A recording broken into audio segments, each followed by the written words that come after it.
Hello बच्चों, welcome to my YouTube channel. आप सभी कैसे हैं? आई होप आप सभी स्वस्थ होंगे, मस्त होंगे।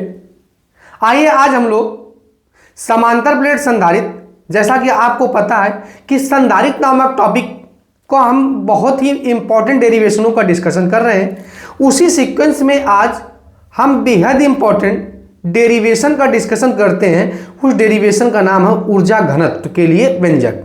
तो सबसे पहली बात तो आपको पता होना चाहिए कि ऊर्जा घनत्व एक्चुअल में होता क्या है। तो ऊर्जा घनत्व तो क्या होता है? तो जब किसी संधारित्र के प्रति एकांक आयतन में संचित ऊर्जा को ऊर्जा घनत्व कहते हैं। मतलब संधारित्र के प्रति एकांक आयतन में संचित ऊर्जा को ऊर्जा घनत्व कहते हैं। तो बेटा जैसा कि हमने आपको लिख दिया था, संधारित्र के प्रति एकांक आयतन में संचित ऊर्जा को ऊर्जा घनत्व कहते हैं। संधारित्र के प्रति एकांक आयतन में संचित ऊर्जा को ऊर्जा घनत्व कहते हैं। अब बेटा हम करते हैं ऊर्जा घनत्व के लिए व्यंजक। ऊर्जा घनत्व के लिए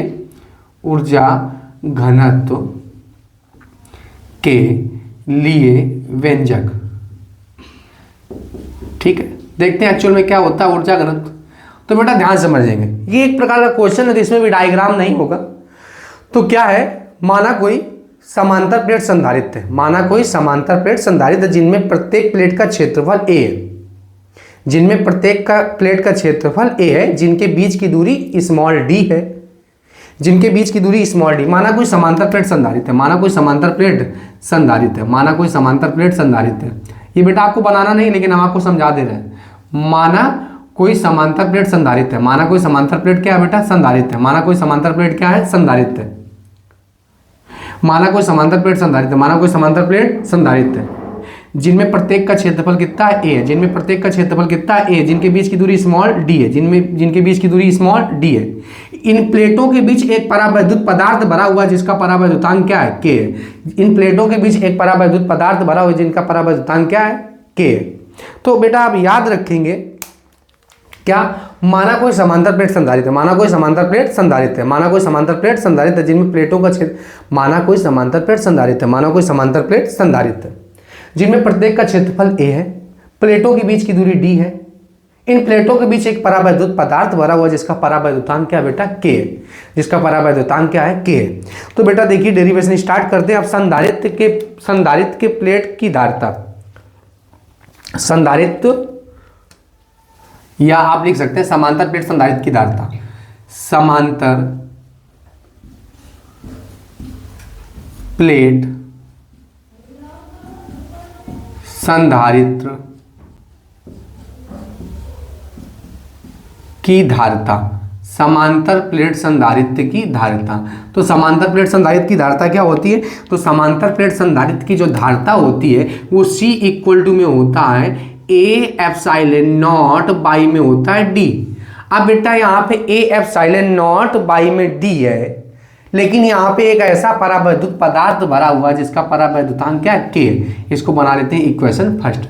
हमें पता चल गया कि समांतर प्लेट संधारित्र की जो धारिता होती है कि वो C इक्वल टू में होता है A epsilon not k by में क्या होता है बेटा? D होता है। A epsilon not k by में क्या होता है बेटा? D होता है। अब संधारित्र में संचित कुल ऊर्जा, संधारित्र में संचित कुल ऊर्जा। तो संधारित्र में संचित कुल ऊर्जा, जैसा कि हमने आपको पढ़ा दिया है, संधारित्र में संचित कुल ऊर्जा, संचित कुल ऊर्जा, कुल ऊर्जा क्या होती है संधारित्र में संचित कुल ऊर्जा? तो संधारित्र में संचित कुल ऊर्जा होती है U equal to 1/2 CV square होता है। 1/2 CV स्क्वायर होता है।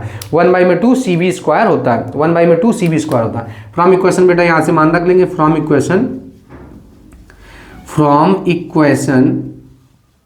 फर्स्ट समीकरण 1 से वैल्यू पुटअप करेंगे तो u बराबर में आ जाएगा 1/2 A epsilon not k by में हो गया d और v स्क्वायर बना लिया इक्वेशन सेकंड। क्या बना लिया बेटा? Equation second. सबसे पहले हमने निकाला समांतर प्लेट संधारित्र की धारिता C equal to A epsilon not k into में d। अब बेटा संधारित्र में संचित कुल ऊर्जा जो होती है u बराबर में होता है u इक्वल टू में होता है 1/2 CV स्क्वायर, 1/2 CV स्क्वायर होता है। ठीक है। अब क्या करेंगे? अब यहाँ तक आ गया, अब ये आ गया u की वैल्यू आ गई। किसकी वैल्यू आ गई बेटा? u की वैल्यू आ गई। अब क्या लिखते हैं? समांतर प्लेट संधारित्र का आयतन। समांतर प्लेट संधारित्र का आयतन, समांतर प्लेट संधारित्र का आयतन। तो आयतन क्या होगा बेटा, तो आयतन होता लंबाई गुणे चौड़ाई गुणे में ऊंचाई, लंबाई गुणे में चौड़ाई गुणे में ऊंचाई, तो v इक्वल टू में हो गया a में हो गया लंबाई गुणे चौड़ाई, और ये d कंसीडर कर लिया किसके लिए बेटा, d के। ये क्या होगा, v इक्वल टू में a multiplied by D, a multiplied by D हो गया।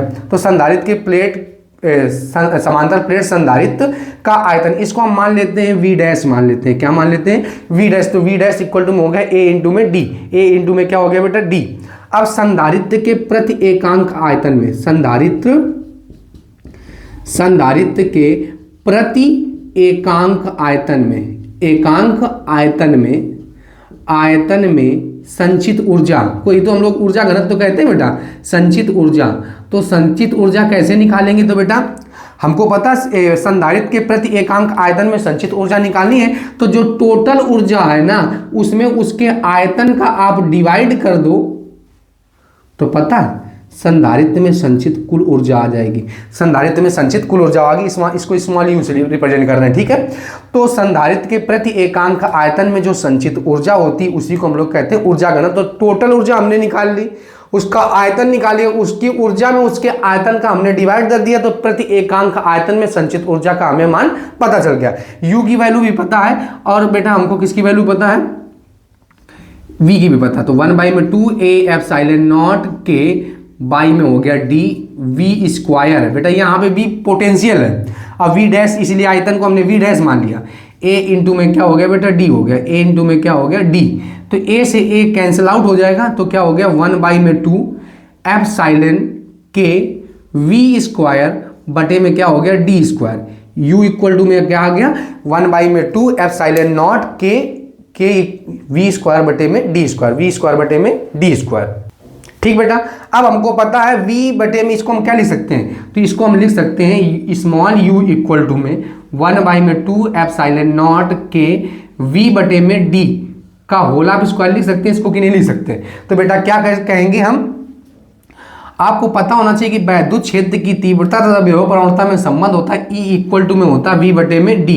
दूरी के सापेक्ष विभव में होने वाली कमी को विभव प्रवणता कहते हैं, तो उसमें जो रिलेशन होता है E इक्वल टू होता है वी में d, वी में क्या होता है d, तो u इक्वल टू में हो गया 1/2 एप्सिलॉन के वी स्क्वायर, एक ये भी डेरिवेशन होता है। अब बेटा यदि माध्यम क्या हो, यदि माध्यम y हो तो k की वैल्यू कितनी आ जाएगी, तो k की वैल्यू आ जाएगी 1, तो यहाँ पे आ जाएगा u0 1/2 एप्सिलॉन, k की जगह 1 रखेंगे, और यहाँ v नहीं रखना e, तो e स्क्वायर क्या हो जाएगा बेटा, e स्क्वायर हो जाएगा। तो क्या होती है संचित ऊर्जा, आपको डायरेक्ट बोल सकता है, क्या बोलेगा कि सिद्ध कीजिए कि संधारित्र का जो ऊर्जा घनत्व होता है, ऊर्जा घनत्व के विलीय व्यंजक u equal to 1/2 epsilon e square, या आपसे बोल सकता है u इक्वल टू 1/2 एप्सिलॉन के वी ई स्क्वायर। या बेटा आप यहाँ ये भी कभी कभी बोल देते, तो आपको टेंशन लेने की आवश्यकता नहीं, हमने आपको सीक्वेंस तरीके से हर एक बात बता दी, जिस रूप में आपको पूछे क्वेश्चन को घुमाए वैसे आप उसको घुमा के उसका आंसर दे दीजिएगा। तो सबसे पहले समझते हैं, ये तो पहले बार डायग्राम नहीं बनाना, ठीक है, फिर से समझते हैं हम लोग। माना कोई समांतर प्लेट है, माना कोई समांतर प्लेट संधारित्र है जिनमें प्रत्येक प्लेट का क्षेत्रफल a है, जिनके बीच की दूरी स्मॉल d है, जिनके बीच की दूरी स्मॉल d है। प्लेटों के बीच एक ऐसा परावैद्युत पदार्थ भरा हुआ जिसका परावैद्युतांक a है, ये आपको लिखना पड़ेगा भाषा। हेडिंग लगाएंगे ऊर्जा घनत्व के लिए व्यंजक, और इसके बाद ये भाषा लिखेंगे, फिर इसके बाद आप सीक्वेंस तरीके से ये कर लेंगे। आई होप आप लोगों को डेरिवेशन बहुत अच्छे से समझ में आया होगा, कोई आज के बाद आपको डाउट नहीं रहेगा। आसान भाषा में हमने आपको डेरिवेशन सिखाया। आइए आप लोग स्क्रीनशॉट ले लीजिए बेटा।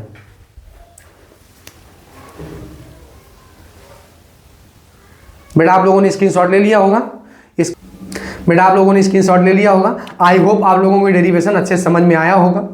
आप हमारे चैनल को लाइक शेयर एंड सब्सक्राइब करें, क्योंकि बेटा हमारे आप चैनल को सब्सक्राइब करेंगे तो हम भी अपनी तरफ से मोटिवेट होंगे, जिससे आपको अच्छे से अच्छे कॉन्सेप्ट के साथ नए नए डेरिवेशनों का हम लोग डिस्कशन करेंगे। तो आप हमारे चैनल को लाइक शेयर एंड सब्सक्राइब जरूर करें। जय हिंद।